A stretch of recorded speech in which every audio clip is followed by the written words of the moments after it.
اعوذ باللہ من الشیطان الرجیم بسم اللہ الرحمن الرحیم السلام علیکم ورحمۃ اللہ وبرکاتہ ناظرین اللہم صلی علی محمد وعلی آل محمد کما صلیت علی ابراہیم وعلی آل ابراہیم انک حمید مجید اللہم بارک علی محمد وعلی آل محمد کما بارکت علی ابراہیم وعلی آل ابراہیم انک حمید مجید۔ دنیا کیا ہے اور آخرت کیا ہے؟ دنیا میں انسان آخرت کا مسافر ہے اور وقت کا دھارا اسی لمحہ بلمحہ منزل سے قریب تر کر رہا ہے، لیکن ویرانہ دنیا کی دل فریب رنگینیوں سے مسحور ہو کر آدمی اپنی عاقبت سے غافل اور بے فکر ہوتا جاتا ہے۔ اسے یہ دھیان ہی نہیں رہتا کہ جس طرح وہ یکو تنہا یہاں آیا تھا، اسی طرح ایک دن تنو تنہا اسے واپس جانا ہے۔ ہزاروں من مٹی کے نیچے آغوش لحد کی وحشت و تنہائی سے واسطہ پڑے گا، جہاں نہ بیوی ہوگی، نہ بچے ہوں گے، نہ عزیز و اقارب، نہ کوئی مونس و غمخوار، نہ مال و اسباب۔ یہ ایک ہولناک حالت ہے جو ہر انسان کو پیش آنے والی ہے، جہاں صرف ایک چیز کام آئے گی، یعنی نیک اعمال۔ یہ انسان کی خود فراموشی ہے کہ وہ ناپائید دلچسپیوں میں لگ کر قبر و حشر کی تیاری سے غافل رہتا ہے۔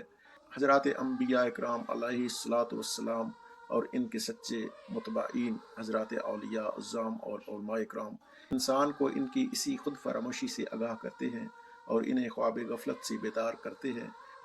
ان کی صحبت سے دل کی آنکھیں کھلتی ہیں، دنیا سے دل سرد ہوتا ہے، آخرت کا شوق پیدا ہوتا ہے، نفس و قلب کے رذائل صاف ہوتے ہیں اور آدمی کو قبر و حشر کی تیاری اور اپنی عاقبت سنوارنے کی فکر منگیر ہوتی ہے۔ یہی لوگ عاقل اور دانش مند کہلانے کے مستحق ہیں، جن کو دنیا سے زیادہ آخرت کی فکر ہے، اور جو لوگ فکر فردا سے غافل ہو کر دنیا کی لذتوں اور مال و جاہ کی دلچسپیوں میں مست ہیں، ان کو احمق و دیوانہ کہنا زیبا ہے۔ اگر آج نہیں تو کل انشاءاللہ وہ خود اپنی دیوانگی کا ماتم کریں گے اور اپنی حماقت کو خون کے آنسو بہائیں گے۔ حضرت صلی اللہ علیہ وآلہ وسلم کا ارشاد گرامی ہے، الکیس من دانا نفسہ وعمل لما بعد الموت والعاجز من تبع نفسہ ہواہا وتمنا علی اللہ، رواہ ترمذی۔ دانا وہ ہے جو اپنے نفس کو لگام دے اور موت کے بعد کی زندگی کے لیے تیاری کرے، اور احمق ہے وہ شخص جو نفس کو اس کی خواہش کے پیچھے ڈال دے۔ ایک اور حدیث شریف میں وارد ہے، الدنیا دار من لا دار لہ ومال من لا مال لہ ولہا یجمع من لا عقل لہ، رواہ احمد والبہقی فی شعب۔ اس کا مفہوم ہے، دنیا گھر ہے اس شخص کا جس کا کوئی گھر نہیں، اور مال ہے اس شخص کا جس کا کوئی مال نہیں، اور اس کی خاطر جمع کرتا ہے وہ شخص جس کو عقل نہیں۔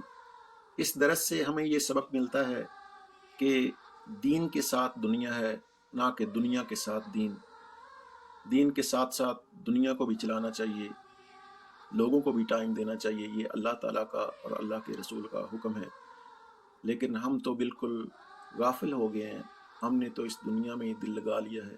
اس مادی و ڈیجیٹل دور میں ہم احکام خداوندی کو بھول چکے ہیں، ہم آخرت کو بھول چکے ہیں۔ ہمیں یاد ہی نہیں کہ بہت قریب ہے وہ وقت جب ہم نے اس دار فانی سے کوچ کر جانا ہے۔ اگر ہم اپنے ارد گرد، اپنے گلی محلے میں عزیز و اقارب کو دیکھیں، اپنے یار دوست احباب کلاس فیلو کو دیکھیں، تو بہت سے چھوٹے بھی ہیں ہم سے جو اس دنیا سے پردہ پوش ہو گئے، بہت سے بڑے بھی ہیں، بزرگ بھی ہیں، ہمارے ہم عمر بھی ہیں جو اس دنیا سے کوچ کر گئے، جو اس دار فانی کو خیر باد کر گئے۔ بس ہمارا وقت بھی آن پہنچا، ہم بس غفلت میں ڈوبے ہوئے ہیں۔ اللہ رب العالمین سے دعا ہے کہ اللہ پاک ہمیں اپنی یاد میں مشغول رہنے کی توفیق عطا فرمائے، ہمیں قرآن و سنت کے مطابق زندگی بسر کرنے کی توفیق عطا فرمائے، کہ جو ہم نے پڑھا اور سنا اس پر عمل کرنے کی توفیق عطا فرمائے۔ جو غلطیاں گناہ ہماری زندگی سرزد ہو گئے، اللہ رب العالمین ہمیں معاف فرمائے۔ سبحان اللہ و بحمدہ، سبحان اللہ العظیم، وما علینا الا البلاغ المبین۔ والسلام علیکم ورحمۃ اللہ وبرکاتہ۔ اللہ حافظ۔